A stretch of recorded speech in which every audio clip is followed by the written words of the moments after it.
আসসালামু আলাইকুম। প্রিয় কুষ্টিয়াবাসী, আপনারা বৃষ্টির মধ্যে অপেক্ষা করছেন, আপনাদেরকে আন্তরিকভাবে ধন্যবাদ জানাই। এই কুষ্টিয়ায় জুলাই গণঅভ্যুত্থানে 14 জনেরও বেশি আমার ভাইয়েরা শহীদ হয়েছেন। কুষ্টিয়ার মাটি শহীদের রক্তে রঞ্জিত। এই কুষ্টিয়ায় শহীদ আবরার ফাহাদ শাহিদ রয়েছেন। আমরা সেই আবরার ফাহাদের কথা বলছি, যিনি বুয়েটের মেধাবী শিক্ষার্থী ছিলেন।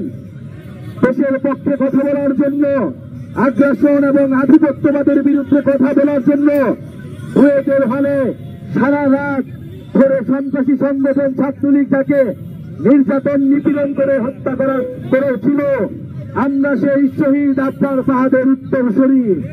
প্রিয় কুষ্টিয়াবাসী, সেই শহীদ আবরার ফাহাদের মাটিতে আমরা দাঁড়িয়ে রয়েছি, শহীদ ইয়ামিনের মাটিতে আমরা দাঁড়িয়ে রয়েছি। আমরা স্পষ্টভাবেই বলেছি, শহীদ আবরার থেকে শহীদ আবু সাঈদ, শহীদ ইয়ামিন পর্যন্ত বাংলাদেশের মানুষের যে আশা আকাঙ্ক্ষা, বাংলাদেশ পন্থী রাজনীতির যে আকাঙ্ক্ষা, আধিপত্যবাদ এবং আগ্রাসন বিরোধী রাজনীতির আশা আকাঙ্ক্ষা, সেই আশা আকাঙ্ক্ষাকে ধারণ করে আমরা এগিয়ে যাব। আমরা ভারতীয় আধিপত্যবাদের বিরুদ্ধে আবরার ফাহাদের পথ ধরে লড়াই করেছি। আবার যদি কোন রাজনৈতিক দল, কোন রাজনৈতিক পক্ষ সেই আধিপত্যবাদের গোলাম হতে চায়, আমরা তার বিরুদ্ধে দাঁড়াবো। বাংলাদেশের জনগণ তার বিরুদ্ধে প্রতিরোধ তৈরি করবে। আমরা স্পষ্টভাবে স্লোগান তুলেছি, গোলামি নয় আজাদি চাই। আমরা ভারতের গোলামি থেকে আমরা মুক্তি পেয়েছি, পিন্ডির গোলামি থেকে আমরা মুক্তি পেয়েছি। আমাদের আগামী দিনে বাংলাদেশ স্বাধীনভাবে, সার্বভৌমভাবে, মর্যাদার সহিত আমরা দাঁড়াবো। আমরা আমাদের রাজনীতি, আমাদের রাষ্ট্র বিনির্মাণ করব। কুষ্টিয়ার আবরার ফাহাদ, কুষ্টিয়ার শহীদ ইয়ামিন আমাদেরকে সেই শিক্ষা দিয়েছে। আমরা সেই আশা আকাঙ্ক্ষাকে ধারণ করি, সেই চেতনাকে ধারণ করি। আপনারা কি শহীদ আবরার ফাহাদকে ধারণ করেন? শহীদ ইয়ামিনকে ধারণ করেন? শহীদ আবরার ফাহাদের স্ট্যাটাস মনে আছে আপনাদের? সেই একটা সময় যখন বাংলাদেশের মানুষ কথা বলতে পারত না, দিল্লির আধিপত্যবাদের বিরুদ্ধে কথা বলতে পারত না, তখন আবরার ফাহাদ আমাদের নদীর চুক্তি নিয়ে, আমাদের পানির ন্যায্য হিস্সা নিয়ে ফেসবুকে স্ট্যাটাস দিয়েছিল, আমাদের বন্দর নিয়ে ফাহাদ স্ট্যাটাস দিয়েছিল, বাংলাদেশের জনগণের স্বার্থের পক্ষে স্ট্যাটাস দিয়েছিল। সেই আবরার ফাহাদ সেই সময় যখন ভারতের আধিপত্যবাদের বিরুদ্ধে, ফ্যাসিবাদের বিরুদ্ধে, শেখ হাসিনার বিরুদ্ধে কথা বলতে পারত না, তখন ইসলাম ধর্ম এবং বাংলাদেশের পক্ষে কথা বলা মাত্রই তাকে হত্যাযজ্ঞ করা হতো, তাকে নির্যাতন করা হতো।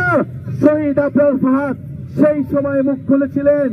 আমরা সেই শহীদ আবরারের পথ ধরে শহীদ ইয়ামিন পর্যন্ত যে জুলাই গণঅভ্যুত্থান, ফ্যাসিবাদ আধিপত্যবাদ বিরোধী যে লড়াই সংগ্রাম, সেই লড়াই সংগ্রাম চালিয়ে যাব।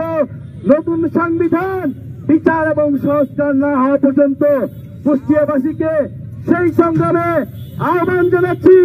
এবং শহীদ আবরার ফাহাদ, শহীদ ইয়ামিন তাদের আশা আকাঙ্ক্ষাকে ধারণ করে কুষ্টিয়ার মানুষকে সাথে নিয়ে আমরা কুষ্টিয়াবাসীর জন্য, সারা দেশের মানুষের জন্য একটি বৈষম্যহীন গণতান্ত্রিক বাংলাদেশ উপহার দিব। এই প্রত্যাশা ব্যক্ত করে আমরা আজকে আপনাদের কাছ থেকে বিদায় নিচ্ছি। আপনারা আমাদের জন্য দোয়া রাখবেন, সালাম রাখবেন।